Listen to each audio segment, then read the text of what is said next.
this week, Mission Week of the Pcmf, and we continue with our series of men who we can learn, or men that we can imitate from the Bible.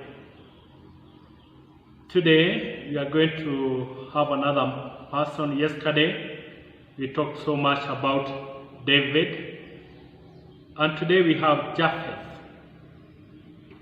And our Bible reading today comes from the book of Hebrew, chapter number 11, verse number 32. Hebrew, chapter 11, verse number 32. And I can read. And what more shall I say? I do not have time to tell about Gideon, Balak, Samson, Jephath, and David, and Samuel, the prophets.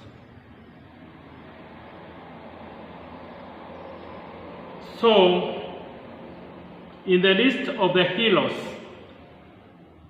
although the writer said that he did not have time to say more about Jephath, he was in the list of the hero. So it's good for us to reflect in this last day of our Mission Week, to reflect on this hero by the name of Jephath. You can learn more in the book of Judges, chapter 11, and also chapter 11 and chapter 12 is talked so much about this hero by the name of Jephath. So at your own time, it's good for you to have a study of the Judges chapter 11 and chapter 12. I will highlight some of things that I thought why he appeared in the list of heroes. One, he was a Gileadite, a man mighty of valor. And something that I found in the book of Judges, chapter 11, verse 1, he was a son of harlot. He was a son of a harlot. So, he is known, that is in Judges chapter 11, verse 11, he was outspoken to God. And he had maintained a relationship with God. Therefore, even the time when come, he spoke out all his word before the Lord. As you can see the Judge chapter 11, verse 11, where in Mizpah, he spoke all his word before the Lord in that area. And also something else that I've learned, that he was a man who knew, and he knew how to make vow before God. The Bible tells us when the Spirit of the Lord was upon him, he made a vow, as you can see in the same chapter, verse number 30, where he said, if you will be indeed deliver the people of Ammon into my hand, then it will be that whatever comes out of the door on my house to meet me, when I return in peace, I will offer it up as a burnt offering. So he is known to make vows or spoke his mind before God. And not only that, he kept his word. This is one of the important lessons that I learned from Jephath. The importance of keeping our word. No matter what is happening, but he kept his word. As you can see in the same book, in the chapter 11, God delivered the people of Ammon into his hand. And surely when he came back, the person that met him was his only only daughter, as the Bible records. But he remembered his vows before God. It was a stressing moment. It was something that even he did not expect. That's why he lamented that I'm very low. Having met by you, I'm very low. But I like the girl. As you can see in verse number 36, his daughter encouraged him to keep his vow. And he listened. If my daughter can encourage me, I'm supposed to keep the vows. What about? So, and as you can see, he vowed when the Spirit of the Lord was upon him. So even the keeping of vows, I believe the Spirit of the Lord was upon him. When I look once again in the book of Judges chapter 11, one thing that I would like to confess, it is one of the difficult chapters in the Bible to exposit or to preach on. But it has a loom, but he has a loom in the book of Heroes of Faith in chapter 11 of Hebrew. Well, I thought initially to caution men, but I'm also going to do it to be careful what you pray for, because everything and anything is possible through the power of prayers.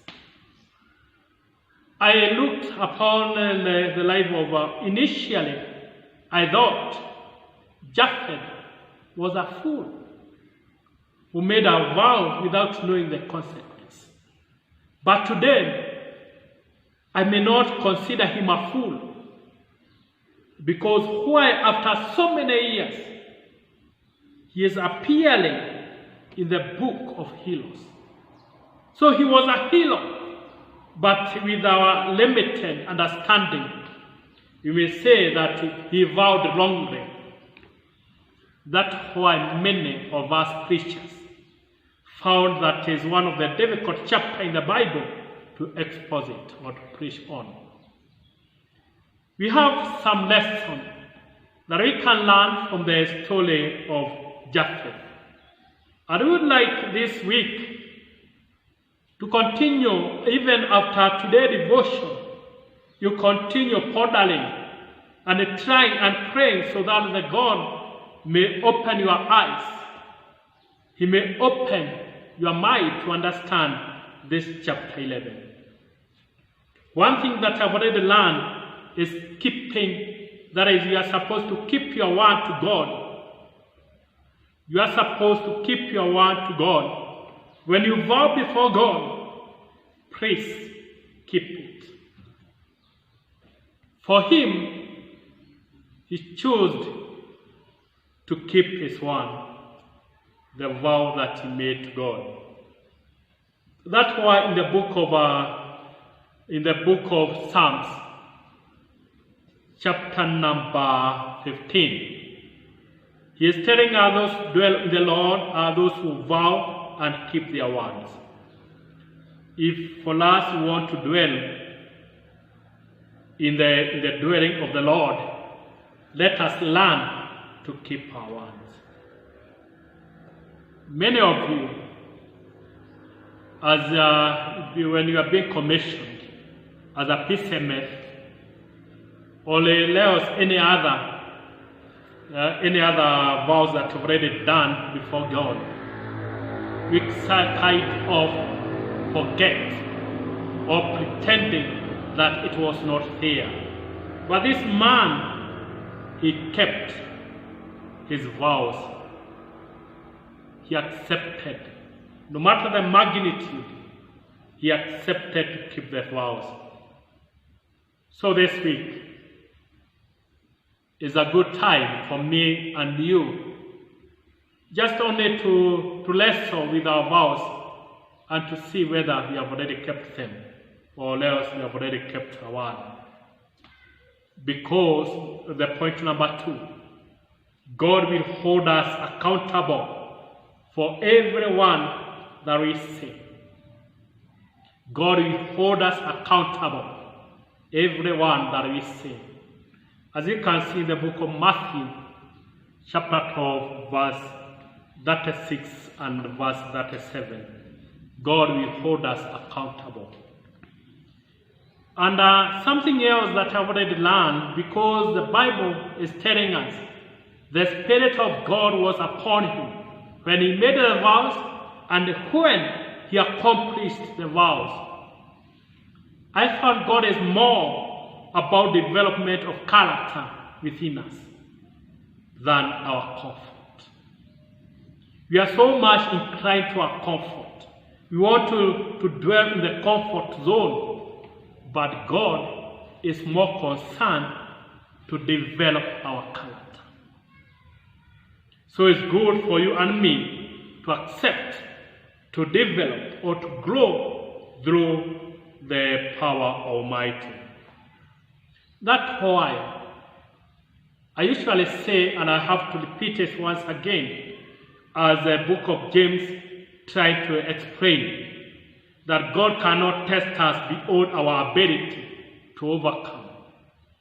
God cannot test us beyond our ability to overcome. We may suffer because of others, but God cannot test us beyond our ability to overcome. It was a great lesson, a great test to Jephath, and I can say he passed the test. What about us? When God is developing our character, are we there to overcome the test or the tests that are there for in our life? So I once more encourage you, keep your vows before God. Be a man enough to know how to keep your words. In your family, in churches, even in the community and also nation at large, let you be counted to be a man who keeps his word. In the name of the Lord, the Father, the Son, and the Holy Spirit.